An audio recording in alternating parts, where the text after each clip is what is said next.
ಕೊರಟಗೆರೆ ತಾಲೂಕಿನ ಸಿಎಂದುರ್ಗ ಹೋಬಳಿಯ ಗೌಜಿಗಲ್ ಗ್ರಾಮದಲ್ಲಿ ತಿರುಮಲ ಸ್ವಾಮಿ ಗೋಪುರ ಪ್ರತಿಷ್ಠಾಪನೆ. ನಮಸ್ಕಾರ ವೀಕ್ಷಕರೇ, ನೀವು ನೋಡ್ತಾ ಇದ್ದೀರಾ ನಿಮ್ಮ ನೆಚ್ಚಿನ ಟಾರ್ಗೆಟ್ ಟ್ರೂತ್. ನಾನು ನಿಮ್ಮ ಎಂಜೆ.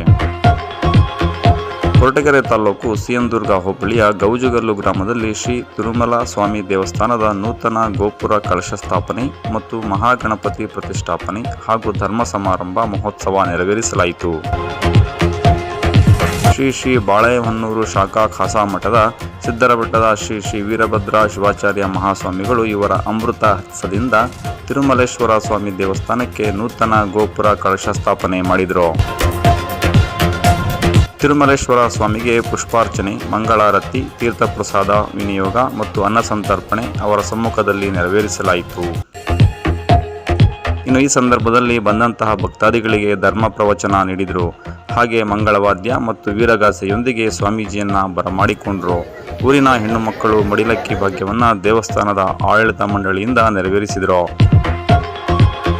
ಈ ಸಂದರ್ಭದಲ್ಲಿ ದೇವಸ್ಥಾನದ ಗೌಡರು, ಕೊಣಗಾರರು, ಕೈವಾಡದವರು ಹಾಗೂ ಗೌಜಿಗಲ್ಲು ಗ್ರಾಮದ ಭಕ್ತರು, ಅಕ್ಕಪಕ್ಕದ ಗ್ರಾಮದ ಭಕ್ತರು ಕಾರ್ಯಕ್ರಮವನ್ನು ಯಶಸ್ವಿಯಾಗಿ ನೆರವೇರಿಸಿದರು. ವರದಿ ರಘುನಂದನ್ ಟಿಆರ್, ತೋವಿನಕೆರೆ. ಇದು ಟಾರ್ಗೆಟ್ ಟ್ರೂತ್, ಸದಾ ನಿಮ್ಮೊಂದಿಗೆ. ನಮಸ್ಕಾರ. ಶಕ್ತಿಯನ್ನ ಗ್ರಹಿಸಿಕೊಂಡು ಅದನ್ನ ಗರ್ಭಗುಡಿಗೆ ಅದನ್ನು ಪ್ರವೇಶ ಮಾಡಿಸುತ್ತೇವೆ. ಆ ಗರ್ಭಗುಡಿಗೆ ಪ್ರವೇಶ ಮಾಡಿದ ಆ ಚೈತನ್ಯ ಶಕ್ತಿ ಹೇಗಾಗುತ್ತದೆ, ಯಾವುದೇ ಗರ್ಭಗುಡಿಗೂ ದೇವಸ್ಥಾನಕ್ಕೂ ಕಿಟಕಿ ಇರೋದಿಲ್ಲ. ನಿಮಗೆಲ್ಲ ಗಮನಿಸಬಹುದು, ಹೊರಗಡೆ ಪ್ರಾಂಗಣ ಕಿಟಕಿ ಇರ್ತವೆ, ಗರ್ಭಗುಡಿ ಕಿಟಕಿ ಇರೋದಿಲ್ಲ. ಯಾಕಂದ್ರೆ ಮೇಲೆ ಪಂಚಲೋಹದ ಕಳಸದಿಂದ ಬಂದಿರತಕ್ಕಂಥ ಚೈತನ್ಯ ಶಕ್ತಿ ಅದು ದ್ವಾರ ಬಾಗಿಲ ಮುಖಾಂತರವಾಗಿ ಹೋಗಿ ಯಾವ ಭಕ್ತನು ದೇವರ ಮುಂದೆ ನಿಂತುಕೊಂಡು ನಮಸ್ಕಾರ ಮಾಡ್ತಿರ್ತಾನೋ ಆ ಭಕ್ತನ ದೇಹಕ್ಕೆ ಸ್ಪರ್ಶವಾದರೆ ಸಾಕು, ಆ ಭಕ್ತನಿಗೆ ಸಮಾಧಾನ, ಶಾಂತಿ ಸಿಗುತ್ತೆ. ಅದಕ್ಕೆ ಇವತ್ತು ಸಹಿತ ನಮ್ಮ ಪೂರ್ವಿಕರು ಹೇಳ್ತಾರೆ, ಯಾವ್ದಾದ್ರು ದೇವಸ್ಥಾನಕ್ಕೆ ನೀವು ಹೋದ್ರು, ಎಷ್ಟೇ ಅವಸರ ಇದ್ರು, ದೇವಸ್ಥಾನವನ್ನ ನಮಸ್ಕಾರ ಮಾಡಿದ ಮೇಲೆ ಒಂದು ಅರೆಗಳಿಗೆಯಾದರೂ ದೇವಾಲಯದಲ್ಲಿ ಕುಳಿತುಕೊಂಡು ನೀವು ಮುಂದೆ ಹೋಗಬೇಕು ಅನ್ನುವಂತ ಒಂದು ಪರಂಪರೆ ನೋಡ್ತೀವಿ. ಯಾಕೆಂದ್ರೆ ಯಾವಾಗ ದೇವರ ಮುಂದೆ ಕುಳಿತುಕೊಳ್ತೀವೋ ಆಗ ಆ ಚೈತನ್ಯ ಶಕ್ತಿಯ ಗಾಳಿ ನಮ್ಮ ದೇಹಕ್ಕೆ ಸ್ಪರ್ಶವಾದಾಗ ಮನಸ್ಸಿಗೆ ಸಮಾಧಾನ ಸಿಗುತ್ತೆ. ಅದಕ್ಕಾಗಿ ದೇವಾಲಯದ ಗೋಪುರವನ್ನು ಎತ್ತರವಾಗಿ ನಿರ್ಮಾಣ ಮಾಡತಕ್ಕಂಥ ಪರಂಪರೆ. ಇನ್ನೊಂದು ಆಗಮಶಾಸ್ತ್ರದಲ್ಲಿ ಏನ್ ಹೇಳ್ತಾರೆ ವಿಷಯಗಳು ಅಂತ ಹೇಳಿದ್ರೆ, ಒಂದು ಗ್ರಾಮದಲ್ಲಿ ಶಾಸ್ತ್ರೋಕ್ತವಾಗಿ ದೇವಾಲಯ ನಿರ್ಮಾಣವಾದ ಮೇಲೆ ಆ ದೇವಾಲಯವನ್ನ ನಿರ್ಮಾಣ ಮಾಡಿ ಪ್ರತಿಷ್ಠಾಪನೆ ಮಾಡಿದ ಮೇಲೆ ಆ ಗ್ರಾಮದಲ್ಲಿರುವಂತ ವ್ಯಕ್ತಿ ಆ ಗ್ರಾಮದಲ್ಲಿ ವಾಸ ಮಾಡಬೇಕಂದ್ರೆ ಆ ದೇವಾಲಯವನ್ನು ನಮಸ್ಕಾರ ಮಾಡ್ಕೊಂಡು ನಿತ್ಯವೂ ಬರಬೇಕು ಅಂತ ಕಡ್ಡಾಯವನ್ನು ಹೇಳ್ತಾರೆ. ಆದ್ರೆ ಬಹಳ ಕಷ್ಟ.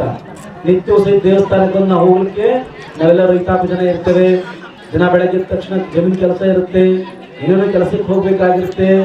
ಆಗ ದೇವಾಲಯಕ್ಕೆ ನಾವು ಬರ್ಲಿಕ್ಕೆ ಆಗದೆ ಇದ್ರೂ ಸಹಿತ ದೇವಸ್ಥಾನದ ಗೋಪುರ ಎತ್ತರವಾಗಿ ಏನು ಕಟ್ಟಿರ್ತಾ ಇದ್ರೆ ನಿಮ್ಮ ಮನೆ ಮುಂದೆ ನಿಂತುಕೊಂಡು ಸಹಿತ ಆ ಗೋಪುರ ಕಾಣುವಾಗಿರುತ್ತೆ. ಆ ಗೋಪುರ ಕಂಡ ಮೇಲೆ ಆ ಗೋಪುರ ಕಳಸನ ನಮಸ್ಕಾರ ಮಾಡಿ ಸಾಕು, ನಿಮ್ಮ ಮನೆಯಿಂದ ನಮಸ್ಕಾರ ಮಾಡಿ ಸಾಕು, ದೇವಾಲಯಕ್ಕೆ ಬಂದು ನಿಂತು ನಮಸ್ಕಾರ ಮಾಡಿ ಏನು ಫಲ ಇರುತ್ತೋ ಅದೇ ಫಲವನ್ನು ಸಹಿತ ನೀವು ಅಲ್ಲೇ ಪಡೆಯಬಹುದು. ಮತ್ತೆ ಸ್ವಾಮಿಗಳನ್ನು ಹಂಗೆ ಹೇಳ್ಬಿಟ್ಟಾರ ಅಂತ ಅನ್ಕೊಂಡ್ರು, ನಾಳೆಯಿಂದ ನೀವು ಅಲ್ಲೇ ನಿಮ್ಮ ಮನೆ ಮೇಲೆ ಹತ್ತಿ ಅಲ್ಲೇ ನಮಸ್ಕಾರ ಮಾಡಿ, ಆ ನಮಸ್ಕಾರ ಮಾಡಿದ್ರೆ ದೇವಸ್ಥಾನಕ್ಕೂ ಮತ್ತೆ ದೇವಸ್ಥಾನಕ್ಕೆ ಎಲ್ಲರೂ ಬರೋದು ಬಿಟ್ಬಿಟ್ರಿ.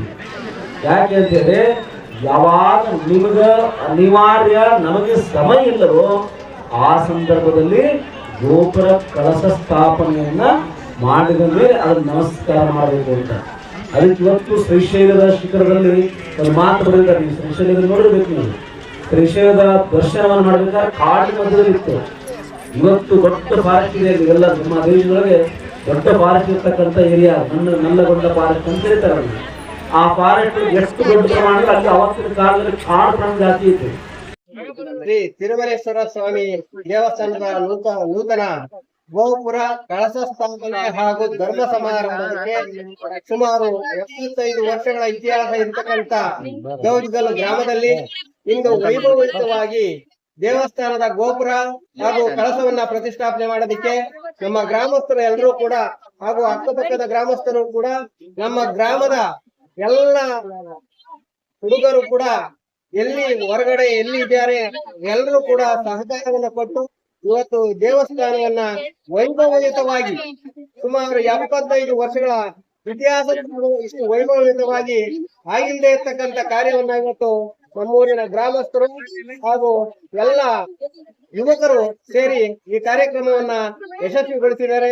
ಅವ್ರಿಗೆಲ್ಲರಿಗೂ ಕೂಡ ನಮ್ಮ ಗ್ರಾಮಸ್ಥರ ಪರವಾಗಿ ಧನ್ಯವಾದಗಳು.